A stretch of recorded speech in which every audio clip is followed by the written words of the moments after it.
बिस्मिल्लाहिर्रहमानिर्रहीम। चैप्टर 7 पे जी दूसरा लेक्चर प्लानिंग योर लेटर। कि जब आप लेटर लिख रहे होंगे तो आप उसे कैसे प्लान करेंगे। प्लानिंग बेसिकली अगर हम उसको जनरली डिफाइन करें तो प्लानिंग का मतलब वो ये होता है कि आप अपने ऑब्जेक्टिव सेट करते हैं, ठीक है, और उन ऑब्जेक्टिव्स को अचीव करने के लिए स्ट्रेटजी डेवलप करते हैं। तो यहाँ पे आपने ये देखना है कि आपके जो लेटर का है ऑब्जेक्टिव क्या है। तो सबसे पहले identify the problem, purpose and audience, decide what you want to say. अब वो जो आपने स्ट्रेटजी बनानी है कि जो बात करनी है वो किस तरह से करनी है, उसमें वर्डिंग जो है वो क्या यूज़ करनी है। फिर आप एक आउटलाइन बना लेंगे। आउटलाइन जो है उसमें जो है वो ज़रूरी इसलिए होती है कि जो सीक्वेंस है उसको डिसाइड करना या उसको डिफाइन करना जो है वो बहुत आसान हो जाता है। Structure and write your letter. उसके बाद जो है वो आप क्या करेंगे, अपने लेटर की स्ट्रक्चर बनाएंगे और उसको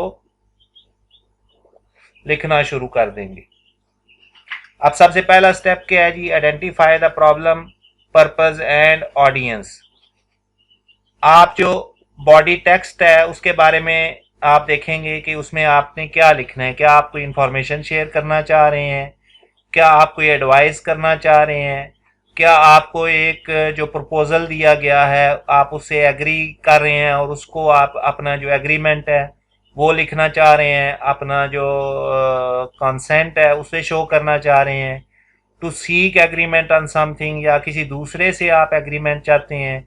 टू कंफर्म अ मीटिंग। तो ये डिफरेंट रीजंस हो सकती हैं, मिलियंस ऑफ रीजंस हो सकती हैं। यहाँ पे उसने कुछ एग्जांपल्स दी हैं। उसके बाद हमने देखना है कि हमारा जो ऑडियंस है वो कौन है। वो ये बात हम पिछले चैप्टर में देख चुके हैं कि बेसिकली जो डिसीजन मेकर है वो इम्पोर्टेंट पर्सनैलिटी है। Who is the key person. Remember that most important person is the reader. Think big you, little me in order to convey the feelings. तो वही वाला यू एटीट्यूड है, ये भी हम पिछले चैप्टर में पढ़ चुके हैं। Adopt you approach. What are you actually planning to write about, ठीक है। अब अफेक्टिव लेटर जो है that deal with one main topic पर letter. Tactics for dealing with situation when you have several unconnected topics to address include. अब अगर वो कहते हैं कि सबसे इफेक्टिव तरीकाकार तो यही है कि एक लेटर में एक ही टॉपिक डिस्कस हो, लेकिन अगर मल्टीपल टॉपिक्स हैं तो उसके लिए बेहतर तरीकाकार क्या है कि आप फिर हेडिंग्स यूज करें, separate technical and other issues, then send multiple letters, ठीक है। अगर बहुत ज़्यादा टेक्निकल इश्यूज हैं तो फिर एक लेटर में उनको कवर करने की कोशिश मत करें, बल्कि मल्टीपल लेटर्स भेजें। Tackle the key topic by letter, then address minor issues by following up on the telephone और इन अ मीटिंग। की टॉपिक वो कहता है कि आप लेटर में लिखें और फॉलो अप जो है वो आप टेलीफोन पे भी कर सकते हैं और मीटिंग में भी कर सकते हैं। Decide what you want to say. Construct a list of all the points you want to include in the letter. Rank or categorize the points to identify the key points and those that are less important. Reorder the points into logical order. Make an outline. Outline क्या करती है, किस तरह से help करती है, वो बात हम पहले डिस्कस कर चुके हैं। Structure and write your letter. अब आप अपनी राइटिंग शुरू कर देंगे। सबसे पहले आपका ओपनिंग पैराग्राफ होगा। ओपनिंग पैराग्राफ में telling the reader why you are writing, thanking them for previous communication. You should also use the opening paragraph to introduce the subject, update the reader on latest developments, ठीक है। उसके बाद body आ जाएगी। The middle section is use to set out logically the information you need to communicate. Use lists and bullet points whenever possible. Each paragraph should contain only one main point. ये सारी वही बातें हैं जो आप already discuss कर चुके हैं, उनको रिपीट कर रहा है वो।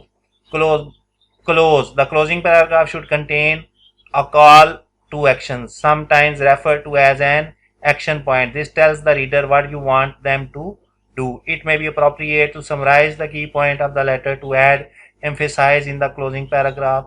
Close the letter with friendly closing statement, even अगर आप एक नेगेटिव मैसेज कन्वे कर रहे हैं तो उसको भी आपने क्लोजर जो देना होता है वो पॉजिटिव ही देना होता है। अच्छा जी, there may be times when you really don't know where to start with writing the letter. Some suggestions to help you get started include make notes of your ideas, you think them so they are available in future when you might need them. Ask colleagues for suggestion. Simple notes बना लें. Imagine you are having conversation with the reader, कि अगर आप उसके साथ one two one conversation कर रहे हैं तो वो कैसे करेंगे, उसको इमेजिन करें और उसको इन राइटिंग ले आए. ठीक है. परसुएसिव लेटर्स हैं जी. परसू जब आप कर रहे होते हैं, ठीक है, वो परसुएसिव लेटर जो है वो अगर किसी कस्टमर की तरफ से कोई इंक्वायरी आई है उसके बाद वो खामोश हो गया है तो आप उसको परसू कर सकते हैं. आपने बैंक को लेटर लिखा है लोन के लिए लेकिन अभी तक रिप्लाई नहीं आया तो उसको परसू कर सकते हैं आप. The fundamental driver of persuasion is credibility. Your business writing will have credibility from its professionalism if you follow the guidance in the study manual on structure, content, big U, little me, language and tone. ठीक है. Remember also get the reader's attention by mentioning benefits of the message to the reader. Build the reader's interest by emphasizing relevance of the message to the reader. तो जब आप परसू कर रहे होते हैं तो आपकी जो क्रेडिबिलिटी है वो मैटर करती है कि आप किस तरह से परसू कर रहे हैं. तो उसके लिए जो है वो आपका यू एटीट्यूड जो है, लैंग्वेज है आपकी, टोन जो है, ये सारी चीज़ें मैटर करती हैं. ठीक है. रीडर का इंटरेस्ट आपने डेवलप करना होता है कि वो आपके जो लेटर है उसमें इंटरेस्ट ले, और इंटरेस्ट के लिए यू एटीट्यूड जो है वो बेस्ट पॉलिसी है.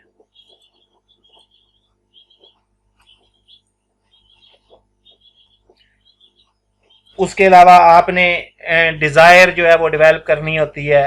ठीक है. आइडा प्लान होता है, अटेंशन, इंटरेस्ट, ठीक है, डिज़ायर, एक्शन, वो यहाँ पे आपके इसमें अभी तक कवर नहीं हुआ है. ठीक है. तो increase the reader's desire by supporting the view point stated in message with relevant evidence. Attempt to convince the reader to make the change as suggested in the message. अब चेंज जो है वो आप क्या चाह रहे हैं. फॉर एग्जांपल अगर आपसे कस्टमर जो है जो क्रेडिट मांग रहा है जितने दिनों का, आप उतने दिनों का अलाउ नहीं कर सकते, कंपनी पॉलिसी नहीं है, तो इन दैट केस आप चाहेंगे कि वो चीज़ तो ले लेकिन कम क्रेडिट टाइम पे ले, उधार का जो टाइम है वो कम हो. Motivate the reader to take action and state the positive result of the action. The action should have clarity and easy to adopt. Present emotional and logical appeals in a balanced manner. ठीक है. अब अगर आपने उसको emotional करना है लेकिन emotional जो है वो आपने लॉजिक्स की बेस पे करना है, एक बैलेंस होना चाहिए. ठीक है. ना तो खाली लॉजिकल जो है वो बहुत ज़्यादा जो है वो प्रोफेशनलिज्म उसमें आ जाता है और इमोशनल जो है वो बहुत ज़्यादा इनफॉर्मल हो जाता है. तो substantiate the appeal bye presenting facts and evidence for complex ideas and recommendation.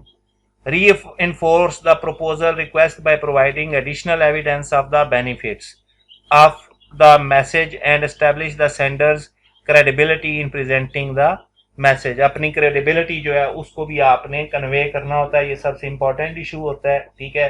चाहे आप लोन ले रहे हैं, चाहे आप अपनी प्रोडक्ट सेल कर रहे हैं, तो अगर आप क्रेडिबल हैं, जो कस्टमर है वो रिलाई कर सकता है आपके, बैंक जो है वो बिलीव कर सकता है आपके प्रपोजल पे कि आपने जो बिजनेस प्लान दिया है कि आप उस लोन को किस तरह यूटिलाइज करेंगे और उसको रीपे किस तरह से करेंगे. वो जितनी ज़्यादा क्रेडिबिलिटी होगी उतना ज़्यादा जो है वो ट्रस्ट डेवलप होगा. तो जो परसुएसिव लेटर है उसकी मेन चीज़ जो है वो क्या कहते हैं उसको, वो है क्रेडिबिलिटी डेवलप करना. हाँ जी. उसके बाद है आपका जी लेटर ऑफ इंक्वायरी, कि आप किसी चीज़ के बारे में इंक्वायरी कर रहे हैं. प्रोडक्ट के बारे में हो सकती है, किसी कंपनी की पॉलिसी के बारे में हो सकती है, आपने जॉब इंटरव्यू दिया है उसके बारे में फॉलो अप हो सकता है आपका. ठीक है. By definition a letter of inquiry represents a request for further information. ठीक है.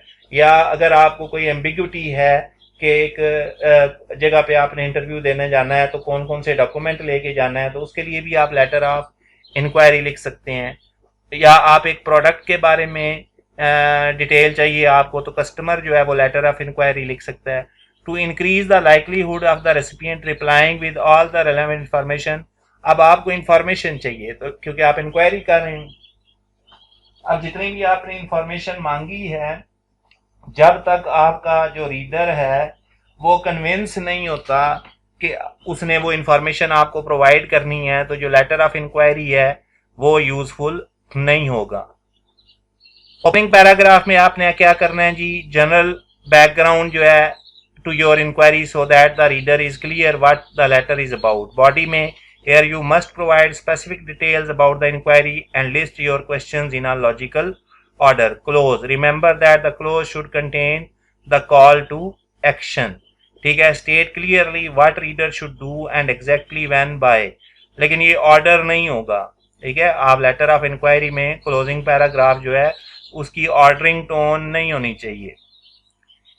फॉलो अप लेटर्स जो हैं जी आर सेंट टू प्रोमोट और monitor a previous communication, for example a letter of meeting, interview और सेल्स ऑर्डर। ठीक है, they can also be used to get feedback on schedule, schedule, requirements और effectiveness of some kind of activity और service.